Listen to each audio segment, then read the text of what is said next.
La psicología evolutiva como objeto de estudio. El ser humano es un animal social y no puede vivir sin sociedad. Debe, en gran medida, sus grandes logros adaptativos como especie a la capacidad de cooperación de sus miembros entre sí.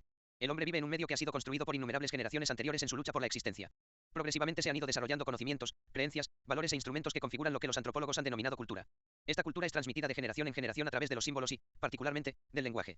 Para entender al ser humano necesitamos conocer cómo han sido los procesos de humanización desde la perspectiva filogenética y cómo son los procesos de humanización que se producen desde el nacimiento hasta el ser adulto. Esta perspectiva ontogenética es precisamente de lo que se ocupa la psicología evolutiva. Objeto de estudio. La formación de las conductas y las funciones adultas.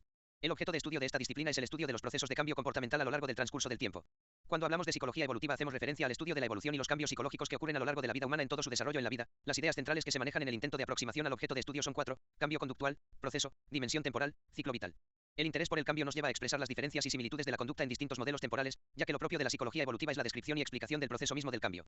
La dimensión temporal cobra gran importancia cuando pretendemos estudiar el desarrollo, ya que cualquier desarrollo necesita tiempo para su manifestación. Es la edad la dimensión temporal más usada en psicología, pero no la única posible. Por ejemplo, Piaget se preocupa por la evolución filogenética, que hace referencia a la historia evolutiva de la especie. Este factor se recoge en la información genética de cada individuo, a través de la cual se transmiten de generación en generación los logros adaptativos de la especie y, por tanto, las características generales de la misma.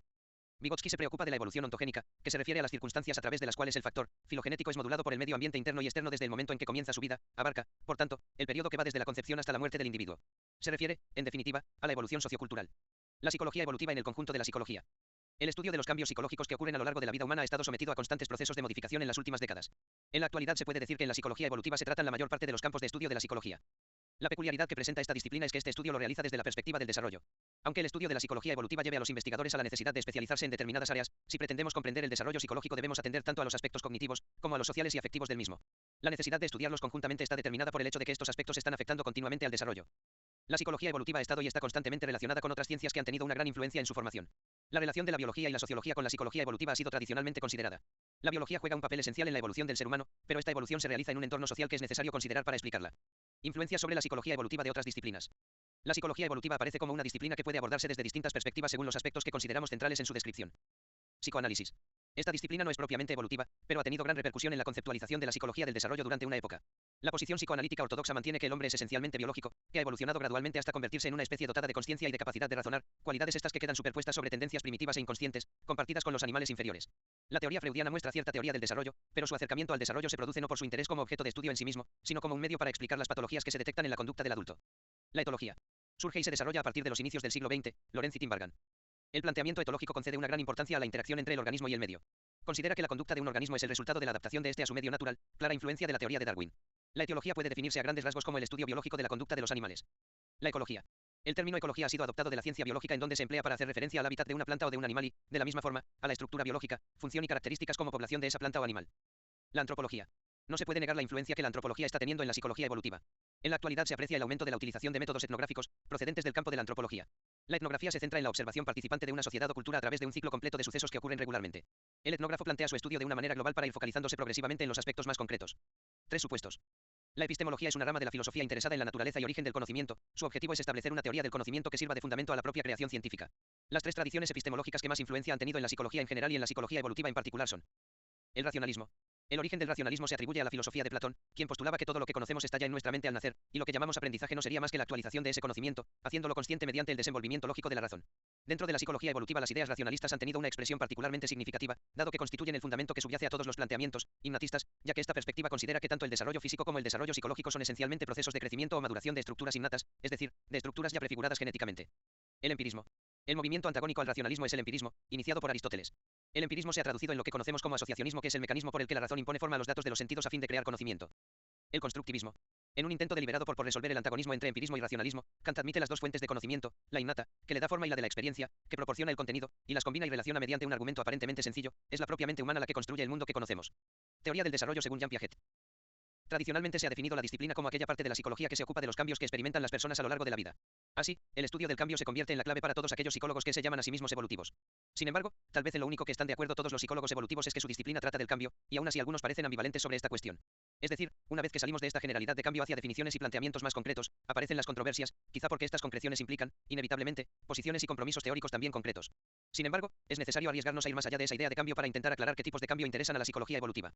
En primer lugar, hablar de cambios implica una dimensión temporal, fundamental para la psicología evolutiva. Así, en numerosas ocasiones nos encontramos con que los cambios evolutivos se remiten a cierto tiempo, operacionalizado este concepto a través de la variable edad y, en muchas ocasiones, incluso considerando el tiempo, la edad, como un factor causal del desarrollo. Sin embargo, en sentido estricto, la edad o el tiempo no puede ser determinante de nada, es un concepto que esconde los verdaderos determinantes, los motores del cambio, el aprendizaje, la maduración, etc. dependiendo de cada perspectiva teórica que tengamos en cuenta. Tipos fundamentales de cambio de potencial interés para la psicología evolutiva. El cambio transformacional, que se refiere a cambios en la forma, en patrones, en organización. Es un cambio morfológico, cualitativo. Se supone que, evolutivamente, los organismos cada vez adquieren formas más complejas, aunque esta complejidad, desde la perspectiva de los cambios transformacionales, no puede verse de manera continua y aditiva, sino discontinua, holística. Conceptos como irreversibilidad, discontinuidad, no aditividad, secuencia y direccionalidad están asociados al cambio transformacional. El cambio variacional se refiere al grado o a la medida en la que el cambio varía una dimensión desde un estado previo. Es un cambio de naturaleza cuantitativa, continua, progresiva, en forma de incremento o decremento de una dimensión, que puede ser más o menos general o específica, del organismo. El incremento de complejidad que implican estos cambios variacionales es un incremento aditivo, acumulativo. Desde lo variacional es más fácil, como veremos, dar cuenta de los aspectos diferenciales entre individuos o grupos. Ambos tipos de cambio ofrecen perspectivas diferentes, aunque enfatizadas de manera diferencial en función del modelo teórico desde el que estudiemos el cambio, como veremos, sobre el mismo objeto de estudio, el cambio evolutivo. Los diferentes modelos teóricos de nuestra disciplina parecen trabajar con al menos tres nociones de desarrollo diferentes. Desarrollo como diferenciación, implica la presencia de un estado previo del organismo en desarrollo X que se transforma en una estructura reorganizada o bien en una forma de alguna manera más articulada y plural y que la original. Algo que se transforma en algo otro. Desarrollo como equilibración, esta concepción del desarrollo implica la presencia inicial en el organismo de un estado inicial de existencia armónica, equilibrada.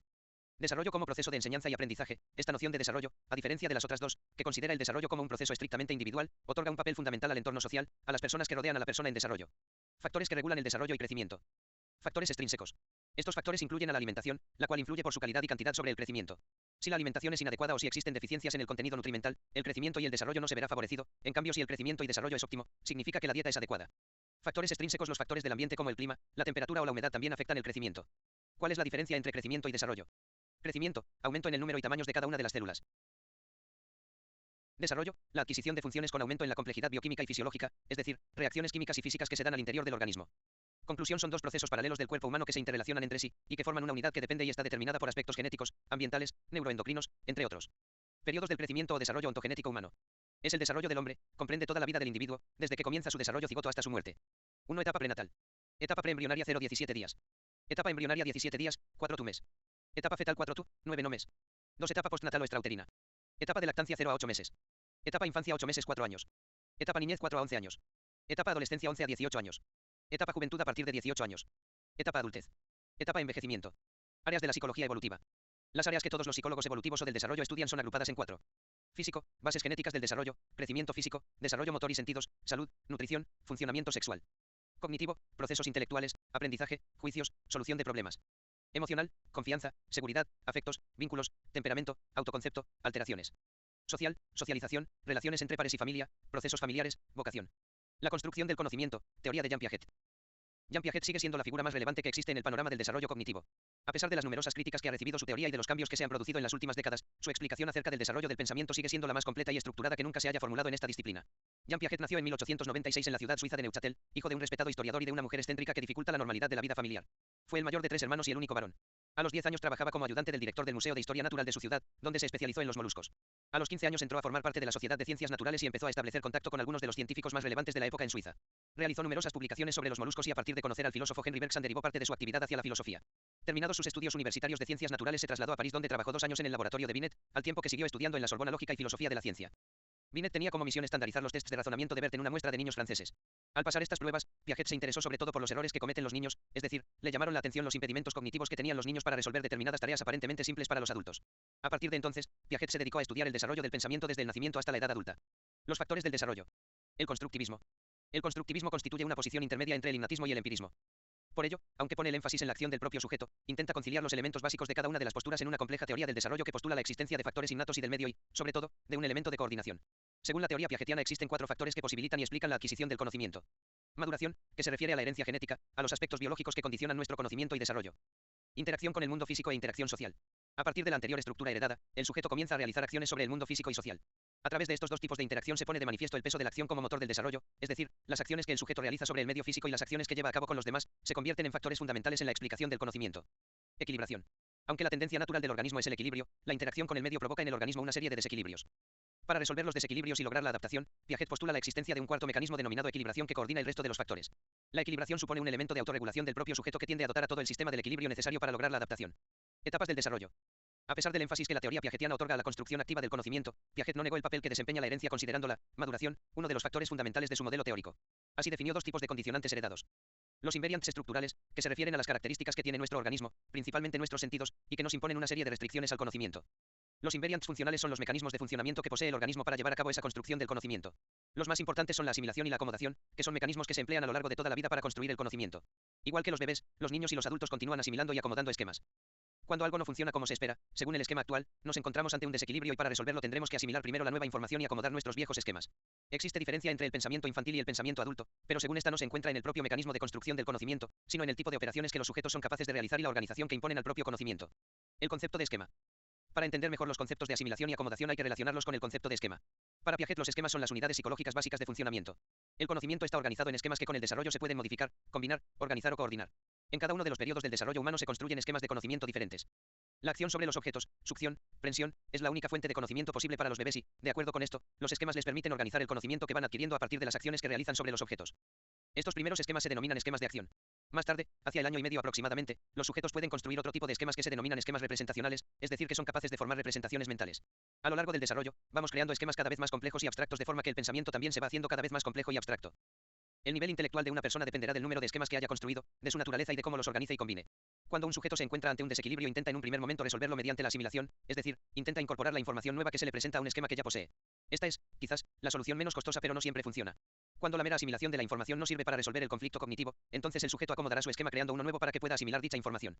Aunque hay situaciones en las que predomina la asimilación y otras en las que predomina la acomodación, sin embargo, ambos mecanismos suelen darse de forma simultánea. La asimilación y la acomodación trabajan de forma conjunta para resolver desequilibrios y lograr la adaptación del sujeto. Los periodos de desarrollo.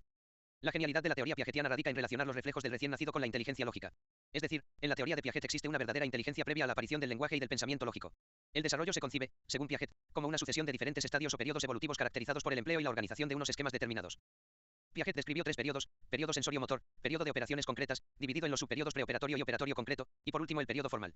Estos periodos responden a diferentes formas de organización mental, utilizan unas estructuras generales de pensamiento y Sonta utiliza esas estructuras cognitivas. El tipo de estructuras que se emplean en unos periodos y otros son cualitativamente diferentes. Así, las estructuras que se utilizan en cada uno imponen una determinada visión sobre el mundo, una forma particular de relacionarse con él y una comprensión sobre las cosas cualitativamente diferente. Tal y como aparece en la figura anterior, las edades que se corresponden con cada periodo son solo aproximadas. Lo importante es que la secuencia del desarrollo es siempre la misma. Todos los niños, en su desarrollo intelectual, han de pasar, según Piaget, por los tres periodos anteriormente reseñados. Cada periodo posee un conjunto de rasgos y una estructura que lo define.